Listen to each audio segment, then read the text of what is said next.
Olá, seja muito bem-vindo ao Café Virtual para mais um estudo da preciosa Palavra de Deus. E hoje eu gostaria de estudar com vocês a respeito da plenitude de alegria. Você sente alegria? Você acorda de manhã, o que vem no seu coração? Lá em Salmos 16, 11, diz que a presença de Deus nos concede plenitude de alegria.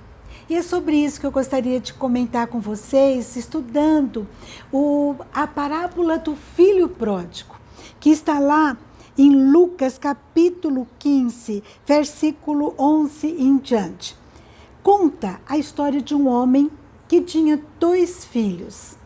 O caçula falou para o pai: pai, me dá parte da minha herança porque eu quero viver, eu quero ir para longe. E o pai então concede a herança para esse filho. O tempo passa, esse menino gasta com tantas coisas, né? De uma forma fútil, e de repente ele se vê sem dinheiro, com fome, em terra estranha, e ele decide voltar para a casa do pai. E ele decide com bastante preocupação: será que meu pai vai me receber? Eu errei com ele de uma forma tão grande. Será que ele vai me receber? E quando ele chega, ele é surpreendido por um pai que o abraça, um pai que o recebe com todo amor, como um príncipe. Daí a gente vê um outro lado da história. O filho que ficou, o irmão do filho pródigo, né? O irmão dele, conta-se que ficou indignado. Então, Lucas 15, 28 fala que ele se indignou, ele não queria entrar dentro de casa. E o pai, então, sai da casa e procura conciliá-lo, conversar com ele, né?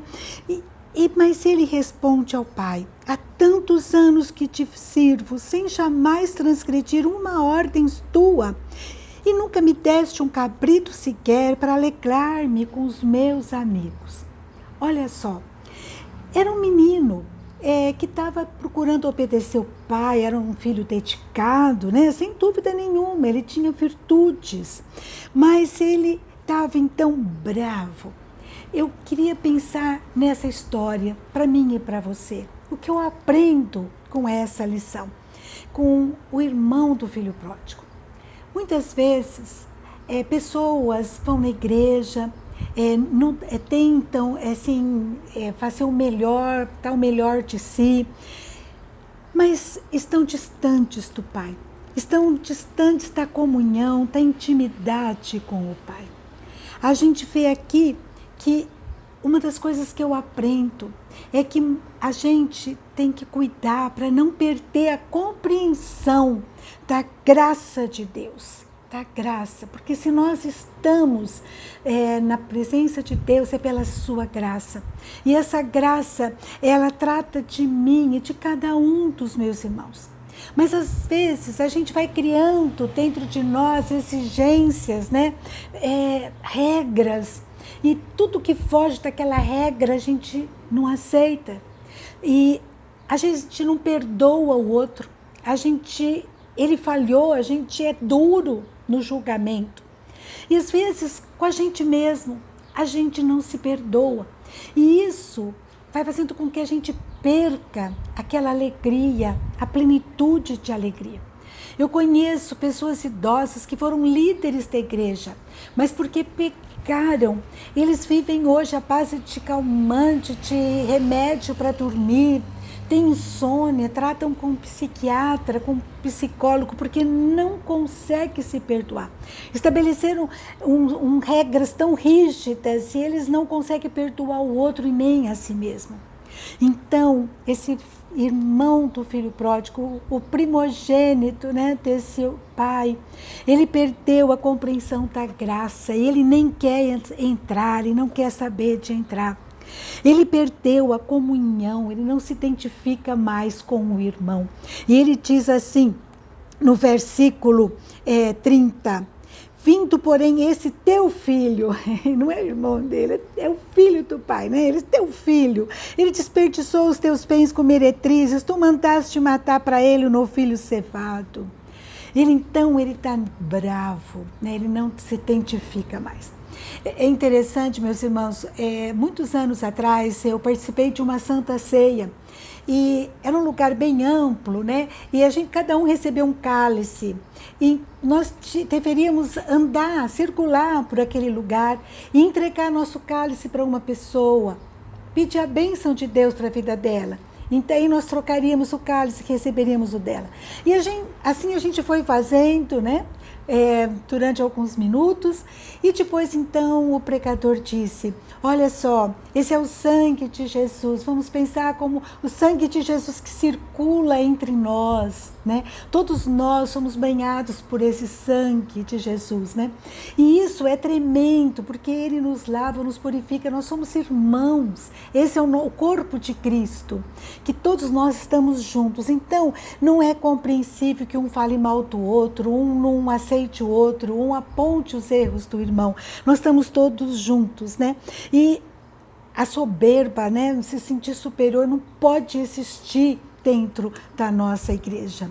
E aqui fala também um versículo, né? Que é um dito popular, que nós só devemos olhar para o outro, né, de cima para baixo, se for para ajudá-lo a se levantar. E quando a gente faz isso, as nossas pernas se firmam. Às vezes a gente está meio vacilante também, está precisando também de tratamento, e quando a gente ajuda o outro, Deus trata de nós. Como está o seu coração? Será que nós temos nos recusado a liberar perdão para o nosso irmão, para nós mesmos? Aqui então esse texto me fala tanta coisa, né? Eu aprendo que esse menino começa a reclamar porque ele tem um churrasquinho aí, eu não tive, né? Muitas vezes a gente faz isso, a gente se sente preterido. Por que ele foi abençoado e eu não? Por que ele tem regalia e eu não? Por que o filho dele teve isso, passou no vestibular e o meu não? Ele é pecador, ele tem que ser bonito, ele é pior que eu. Então a gente às vezes estabelece critérios que não são os critérios de Deus. A graça de Deus, ela nos atinge por inteiro, né? Então a gente perde a compreensão dessa graça, a gente perde a essência da comunhão, a gente perde a tolerância, a sensibilidade pelos perdidos. Como é que eu estou recebendo as pessoas que fogem do meu padrão, do meu modelo, da minha cartilha, das minhas regrinhas, que usa piercing, que faz tatuagem? Como será que eu tenho recebido? Essa é uma palavra para o meu e para o seu coração. Temos sido uma igreja acolhedora, ou temos formado panelinha, estabelecido rótulos, né, e rotulado as pessoas. Como nós precisamos ser tratados por Deus, para ter o coração mais aberto.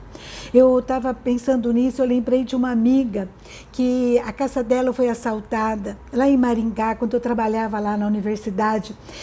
E daí diz que ela reuniu as duas filhas dela no quarto e orou pelo ladrão. Quando eu soube isso, eu achei uma coisa extraordinária, né? Em vez de reclamar, resmungar, ver as perdas, o que ele tinha levado muita coisa, né? Ela ora pelo ladrão. É interessante que dentre as coisas que ele levou fitas evangélicas. E quando ele foi ouvir aquela palavra, começou a tratar dele, começou a quebrantar o coração dele, ele começou a ficar realmente incomodado. Ele cresceu na rua, tinha uma ficha criminal imensa, mas ele então começa a buscar a Deus. E um dia vai até na casa dela e diz para ela: aquelas fitas mudaram a minha vida e eu vou me entregar agora para a polícia, mas antes eu queria te avisar. Bateu lá na casa dela, se falou isso. E daí nós começamos a acompanhar o histórico da vida dele. Na cadeia ele começou a fazer cursos, né, sobre a Bíblia, aprender sobre a Bíblia, e ele se torna um evangelista do Senhor. Olha só que coisa extraordinária, quando Deus está em nós, quebrantando o nosso coração, a gente é sensível à dificuldade do outro. Aquela mulher orou por ele e coisa extraordinária, Deus agiu. Quando nós estamos distantes do Pai, a gente perde a plenitude da alegria da sua companhia. E eu estava me lembrando, né, daquela mitologia grega de Tântalo. É uma poesia que está lá na Odisseia de Homero. Ele recebe um castigo que de tal forma que quando ele chegava perto da água, ela escorria, ela escoava para longe. Quando ele ia pegar uma fruta que estava próximo dele, o vento balançava o ramo, ele não conseguia pegar a fruta. Ele estava perto dos frutos, da água, mas ele não conseguia desfrutar e ele estava morrendo de sede, de fome. A água chegava até o queijo, ele não conseguia tomar. E muitas vezes, muitos estão na casa do Pai, mas não desfrutam da intimidade porque não buscam a Ele. Buscam muitas regrinhas, às vezes é líder, trabalha, faz um monte de coisa, mas não busca o Senhor lá no quarto, em oração, de joelhos. Não coloca perante o Senhor aquilo que vai no seu coração, o que precisa, o que sente. Olha só, esse rapaz, ele diz assim, olha, eu não tenho, o senhor deu aí para ele os novilhos cevados e para mim nunca deu. E lá no versículo 31, o pai responde, mas meu filho, tu sempre estás comigo, tudo que é meu é seu, tudo que eu tenho é seu, por que você não pediu, por que você não matou o novilho para os teus amigos? E assim, muitas vezes, a gente não desfruta dessa plenitude de alegria, porque a gente não pede. Lá em Mateus, capítulo 7, de 7 a 12, fala assim, pedi e dar-se-vos-ás, buscai e achareis, batei e abrir-se-vos-á. Pois todo o que pede recebe, o que busca encontra, e a quem bate abrir-se-lhe-á. O qual dentre vós é o homem que, se porventura o filho lhe pedir pão, lhe dará pedra, ou se lhe pedir um peixe, lhe dará uma cobra? Ora, se vós que sois maus, sabeis dar boas dádivas aos vossos filhos, quanto mais vosso Pai que estás no céu dará boas coisas aos que lhe pedirem. Tem algo que você está precisando, peça a Deus, se coloque na presença dEle.